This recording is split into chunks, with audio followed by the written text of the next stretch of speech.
귀한 찬양 감사합니다. 서로 흔들리지 말자고 두 손을 꼭 잡고 찬양하시는 모습이 너무 아름답습니다. 우리 옆에 있는 분들 다시 한번 인사합시다. 참 잘 오셨습니다. 한번 인사합시다. 그리고 어깨도 이렇게 펴시고 뒤에 잘 의자에 편안하게 앉으셔서 얼굴도 편안하게, 혼나는 시간이 아니니까 얼굴 굳어 있어서 그렇습니다. 오늘 아침에 보니까 어제 일기예보대로 비가 내렸더라고요. 어제 교회에서 고구마도 캐고 또 콩도 우리 다 베고 그랬는데 콩을 우리 마당에다 지금 덮어놨는데 비가 어떨까 했는데 심하지 않으니 괜찮을 것 같습니다. 우리도 교회도 이 추수의 한 기쁨이 우리에게도 있었다는 것을 여러분들에게 말씀드립니다. 이 좋은 이런 계절에 또 11월 첫 주일 우리 함께 예배드리고 사랑하는 믿음의 가족들을 위해 하나님의 사랑과 은총이 임하기를 바랍니다. 단풍이 곱게 물들어 가고 있고 아마 이 비 그치면 아마 단풍 이 나뭇잎들이 더 곱게 물들을 것 같습니다. 길가의 나뭇잎들이 형형색색의 이 가을의 아름다움을 우리에게 주시고 있는데 하나님의 이런 이 좋은 계절에 하나님의 귀한 섭리, 하나님의 은혜를 다시 한번 깨닫는 그런 시간들이 되어지기를 바랍니다. 우리 1년 교회력이 있지 않습니까? 창조절, 9월달부터는 창조절, 또 우리 11월 마지막 주부터는 대림절, 우리 교회는 대림절부터 시작하는데 대림절, 또 성탄절, 또 사순절, 또 성령 강림절, 다시 또 창조절 이렇게 되는데 이 하나님의 창조 섭리를 말씀을 전하고 함께 감사하는 이 창조절이 가을에 있다라고 하는 것은 어디 책에 나온 것은 아닌데 제 마음속에 어제 제가 준비하면서 하나님께서 이 가을이 제일 아름다우니까 아마 그래서 하나님께서 이 가을을 주신 은혜에 감사하면서 창조절을 아마 이 가을에 두지 않았을까 이런 생각을 해봅니다. 이 가을 동안 천지만물을 창조하신 하나님의 이 창조의 섭리를 세계를 통해서 하나님 놀라운 사랑 깨닫는 우리 은혜와 복된 시간들이 되어지기를 바랍니다. 누군가 그런 이야기를 했습니다. 우리 기독교인들은 부름을 받은 사람들이다. 부름을 받은 사람들, 여기 그때는 소명이라고 썼었는데 우리는 소명을 위해서 부름을 받은 사람들이다. 우리 기독교인들 그렇게 이야기를 했습니다. 평범한 이 세계 평범한 사람으로 살아갈 수 있는 우리들을 부르셔서 하나님 더 큰 소명을 위해서 우리들을 부르셨다. 그런 이야기입니다. 최근 몇 년 동안 여러분도 느끼고 알고 저도 마찬가지로 알고 느끼는 것이지만 이 지도자들에 대한 이야기 아니면 인터뷰한 거, 그들의 책, 이런 또 실질적인 만날 때도 있었고, 이런 것을 보면서 제가 이제 느끼는 그런 정말 귀한 사회 지도자들이 어떤 사람들인가 제가 느낄 때 이런 부분 공통점이 좀 있더라고요. 한 가지는 소명의식이 있다. 그런 이야기입니다. 그냥 자신이 하는 일이 아니라 정말 자신이 하는 일엔 소명의식이 있어서 하는 사람들, 그리고 겸손함이 있는 사람들, 그리고 포용성이 있는 사람들이 우리 사회의 지도자들이구나 이런 생각이었습니다. 우리 사회 지도자들이 많죠. 여러 분야에, 그리고 정치적으로 그렇고 여러 지도자들이 있는데 우리 교계도 마찬가지고. 그래서 여러분들 제가 공감하지 않습니까? 정말 좋은 귀한 지도자들 보면은 이 세 가지 참 소명의식이 있고 겸손한 마음들이 있고 포용성이 있어서 이렇게 사람들을 받아줄 수 있는 그런 마음들이 있음을 듣게 되십니다. 이 소명의식이라는 것은 교회 믿음 안에서 고백되기도 하지만 세상에서도 마찬가지입니다. 일터, 직장에서도 자신의 하는 일에 대해서 부름을 받았고 소명의식을 가지고 있는 사람들은 그렇지 못한 사람들과 많은 차이가 있습니다. 민족과 국가를 위해 일한 지도자들 가운데 민족의 부름을 받았다고 그 의식을 가지고 일한 사람들과 명예와 권력을 위해서 인간의 욕심을 위해서 일한 그런 사람 차이가 있다, 그런 이야기입니다. 이 부름을 받은 소명을 가지고 있는 사람들은 억지로 하는 그런 사람들 인류가 차이가 있어서 그런 사람들은 일에 대해서 애정을 가지고 하는 일에 애정을 가지고 있고 애정을 가지고 있기 때문에 거기에 열정이 생기는 겁니다. 그리고 이 열정이 있기 때문에 최선을 다하는 것이죠.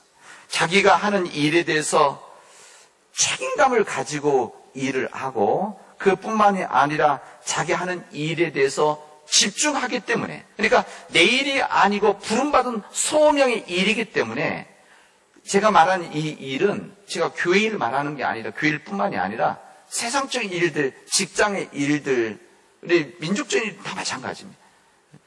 그래서 책임감을 가지고 집중하기 때문에 창조적인 생각이 끊임없이 나오게 되어집니다. 이 창조적인 생각이라고 하는 것은 그냥 나오는 것이 아닙니다. 그냥 억지로 만들어내는 것이 아니라 이런 집중력이 있고 책임감이 있고 열정이 있고 주인이실 것 같은 이 소명의식이 있을 때만 이런 일들이 일어나게 되어집니다. 그러나 부름이 없이 소명 없이 어쩔 수 없이 일을 하는 사람들은 그냥 월급을 받고 돈을 받고 또 생활의 유지를 그냥 편안함을 위해서 일하는 그런 사람들이기 때문에 적극적인 의식과 마음들이 없습니다. 일에 대한 애정과 열정이 없기 때문에 자기의 주어진 일만 하게 되어지고 그냥 어제와 같은 일들, 그냥 오늘과 같은 내일 일들을 생각하면서 그냥 사는 것이죠. 그냥 생각하면서 살아가는 것이 아니라 그냥 살아가는 것을 그냥 생각하며 살아가는 그런 삶을 살아가게 되어집니다. 참으로 마음 아픈 것은 우리 주변에 우리 사회 보면 우리 사회에 대해서 세상에 대해서 정말 책임감을 갖고 소명을 가지고 살아가는 사람들이 적다고 하는 것이 참으로 안타까운 일들입니다. 여러분 제가 이렇게 말씀드리는 부분들은 여러분 본인의 사업도 마찬가지입니다. 본인의 사업, 개인적인 사업도 똑같습니다. 본인이 하는 일들, 또 내가 직장에서 일하는 모든 일들, 그 직장이다 그러면 그 직장을 지도자 아니면 소유주 일반 사장님 내 것입니까? 그건 아니죠.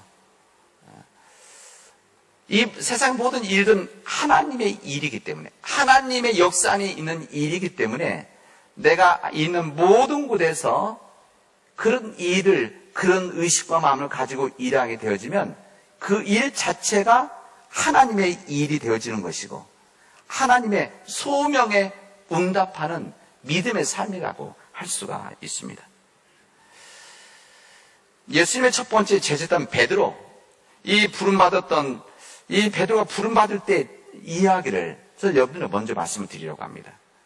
이 주님께서는 갈릴리 바닷가에서 밤새도록 애를 쓰면서 고기를 잡았던 이 베드로, 그러나 고기를 한 마리도 잡지 못했던 이 허탕을 치고 돌아서 피곤한 몸으로 이 그물을 싣고 있었던 베드로에게 깊은 데로 나가서 그물을 대서 고기를 잡으라고 주님 말씀하십니다. 이 베드로는 평생을 이 갈릴리 호수 이 바다에서 고기를 잡았던 어떻게 보면 전문가죠. 그 전문가에게 아마추어 같은 어떤 한 사람이, 그것도 젊은 한 사람이 깊은 데로 가서 그물을 내리라고 했을 때 이거 망설일 수 있는 일 아닙니까? 근데 망설일 수 있는 일이었지만 이 선생님의 말에 따라서 그대로 그물을 내렸을 때 그물이 찢어질 정도로 많이 잡혔고 이 일이 그의 삶의 놀라운 변화의 역사가 시작되어지는 것을 우리 성경은 원래 알려줍니다. 그래서 이 베드로는 예수님 앞에 엎드려서 뭐라고 이야기하면, 선생님, 이렇게 부른 것이 주님. 그러니까 사람들 선생이라고 했는데, 자신도 그렇게 생각했는데, 선생님이 아닌 주님, 주민이라고 부르면서 내 곁을 떠나 주십시오. 제가 그래 감당한 사람은 안 됩니다. 이렇게 얘기합니다. 우리 예수님께서 그런 베드로의 그런 마음의 그 영혼을 어떻게 보면 낫기 위해서 먼저 주님께서 찾아가셨고 일부러 베드로의 배를 빌려서 그 배를 타죠. 이 장깨를 부리고 잘 빠질 수 있는 이 베드로의 배를 탔으니까 어떻게 하겠습니까? 베드로가 그 배 타고 있어야 되는 거죠. 그래서 여기에서 예수님의 말씀을 듣게 되어지는 그런 예수님의 배려가 있었던 겁니다. 그리고 바다 깊은 곳에 나가서 고기를 잡게 하는 생각지도 못하는 예상하지도 못했던 전문가의 생각에서 예상할 수 없었던 일을 만들므로 인해서 이 베드로는 주님 앞에 굴복을 하고 자신의 삶을 내어놓게 되십니다. 이 주님 앞에 자기가 죄인인 것을 깨달았기 때문에 감히 예수님을 감당할 수 없다는 때 주님 떠나주십시오 그렇게 얘기를 했던 것이죠. 주님께서는 그때 베드로를 제자로 받아들이셨고 복을 전할 책임을 주셨고 이제 여기 말한 것처럼 사람을 낚는 그런 물고기가 사람 낚는 영혼을 구원한 이 어부가 되게 했다라고 하는 주님의 소명 부르심을 이곳에서 이루시게 됩니다. 자기 길만을 걸어갔었던 이 베드로 그러나 주님을 진정으로 만났을 때 베드로는 자기가 죄인이라는 것을 깨닫고 그리고 소명받은 자의 삶을 그는 여기서 또 시작을 하게 되어집니다. 이 소명받은 자의 삶의 이 공통적인 특징이라고 하는 것은 자기 자신이 죄인이라고 하는 것, 자기 자신이 부족하다고 하는 것, 자신의 능력으로 이 모든 할 수 없다라고 하는 것을 스스로 깨닫고 스스로를 내려놓았을 때 그때 비로소 주님께서는 그를 통해서 일하신다는 것을 우리에게 알려주시고 있습니다. 모세도 이렇게 부르신 거 아닙니까? 이 모세도 자기 의의가 있고 자기 능력이 있고 열정이 있었을 때 그때 부르신 것이 아니라 그런 모세를 하나님은 미디안 광야로 내보내셔서 스스로 자기가 낮아지고 깨어지고 아무것도 아니라고 하는 것을 온전히 깨달을 때까지 기다리셨다가 그게 몇 년? 40년. 그 후에 이스라엘 민족을 위해서 불러서 쓰시는 것을 우리 지난 말씀에서 들었습니다. 오늘 우리가 읽은 이 이사야서의 말씀, 오늘 우리 교단 전체가 이 말씀을 읽고 있는데 이사야서의 이 말씀은 소명 받을 때 이 이사야의 이 선명한 고백을 우리에게 알려주시고 우리가 믿음을 가진 자로서 하나님을 믿는 사람으로서 하나님의 백성으로서 예수의 제자로서 주님의 소명 앞에 우리는 어떻게 해야 될지를 우리에게 잘 말씀을 알려주시고 있습니다. 이스라엘 동족들에게 참담한 심판의 메시지를 선포해야 하는 이사야가 있었습니다. 무슨 말인가면 이 이스라엘이 바벨론에 망하기 직전에 말씀을 전했던 이 이스라엘이 망하면서 하나님의 심판의 선언을 들어야 했었던 이스라엘 민족들 메시지를 전해야 되는 이런 이사야였었습니다. 이 일이 단순한 일이겠습니까?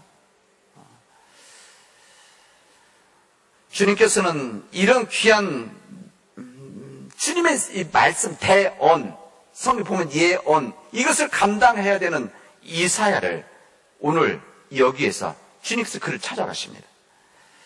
하나님께서 이사야 찾아갔을 때 이사야는 고백하기를 성경 보면 뭐라면 문지방의 터가 흔들렸다 요동을 쳤다 그랬습니다. 다시 말하면 이게 무슨 말인가 하면 이사야의 삶 전체가 하나님 앞에서 흔들렸다 이런 이야기입니다.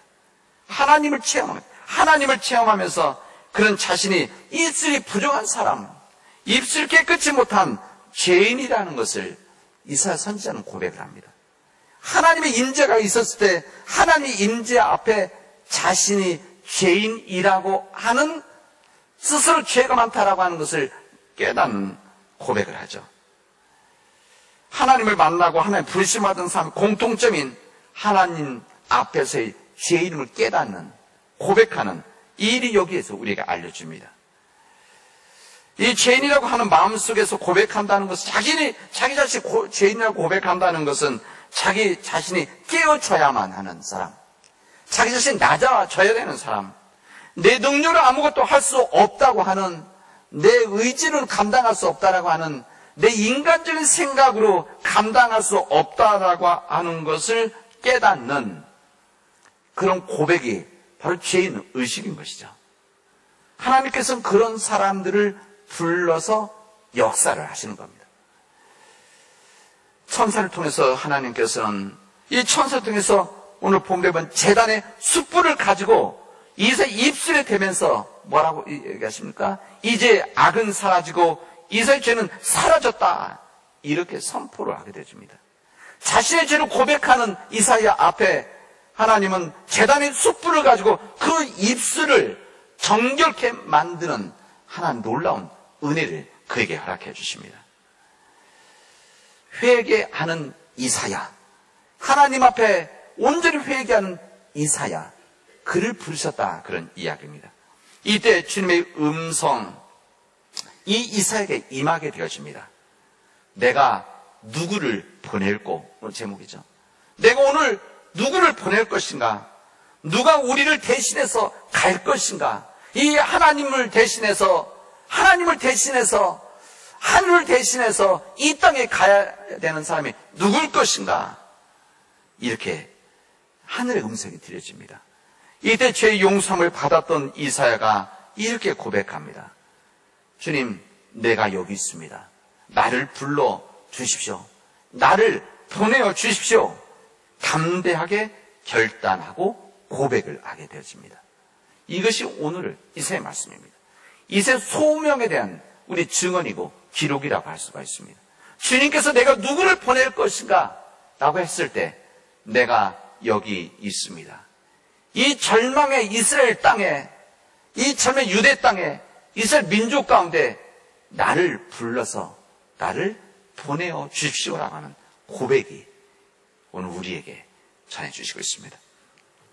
제가 작년 새벽기도 때 한번 말씀을 드렸었는데, 제가 고등학교 1학년 때 교회에서, 고등부죠. 교회에서 수련회를 갔었습니다. 이때 수련회 갔을 때 이 주제가 무엇인가 하면 내가 누구를 보낼까? 내가 여기 있나이다. 나를 보내어 주시옵소서. 라는 좀 긴 이사야의 말씀, 이 말씀입니다. 이 말씀을 그때 수련회, 제 1학년 수련회 때 이렇게 주제했었습니다. 그때 수련회 때, 그때 제가 생각한 3박 4일, 어디, 내과, 하여튼, 제가 그런 논산 정도 어느 시골 동네에 내과가 있었던 옆에, 그것도 뭐 수련원, 뭐 이런 시설도 아니고, 이런 집을, 어떤 비어있는 집을 빌려서 하는 수련회였었는데, 그때 수련회 기간 동안, 이 말씀을 듣고 나누면서 그 어린 마음에, 제 마음이 그때 막 뜨거웠던 그 기억이 지금도 있습니다. 그리고 그때 제 마음속에서 제가 상치 못했던 이런 고백도 있었고, 또 하나님 앞에 내가 이런 고백하며 살아가게 해 주십시오. 내가 여기 있으면 나를 보내어 주시옵소서라고 하는 이 간절한 기도를 했었던 그 아름다운 기억이 있습니다. 하여튼 그리고 나서 2년 후에 제가 신학을 선택을 했었습니다. 그리고 또 하나님께서는 또 그때 고3 때 제 결핵을 알았었습니다. 결핵, 40년 전 얘기니까. 그때, 신학교 못 갈 뻔 했습니다. 그때 이게 늦게 발견됐으면, 이게 치수가 신학교 못 가는 정도의 치수 나왔었는데, 그때, 그런 경험, 내 소명에 대한, 아마 이런 일 없었으면 제가 또 딴과 가고 아마 다른 일을 하려고 그랬겠죠. 근데 하나님께서는 제가 흔들리고 딴 데로 빠질까봐 하나님께서는 아마 그렇게 저를 이끄시지 않았는가, 또 감사한 일입니다. 하여튼 그래서 제가 2년 후에 신학을 선택을 했고, 신학을 선택하고 제 믿음의 그 길 가운데 목회길을 걸어왔습니다. 우리 집안에 형님이 신학을 했기 때문에, 장남 같기 때문에 저는 가지 않기를 사실 목회자인 아버지가 약간 그런 마음이 있었는데, 제가 선택한 것이죠. 그리고 지금 후회하지 않고 이 길을 걸어가고 있습니다. 저는 이 모든 일들이 이사야의 이 말씀, 내가 누구를 보낼까? 이 하나님의 말씀 앞에 내가 여기 있나이다, 나를 보내어 주소라고 하는 이 간절한 기도가 많은 시간이 지난 다음에야 그때 했던 간절한 이 기도가 이루어지고 있구나, 이런 생각을 해봤습니다. 이 주님의 질문, 내가 누구를 보낼까, 누구를 보낼꼬? 라고 하는 이 하나님의 질문은 오늘 살아가는 우리들에게 주신 주님의 말씀입니다.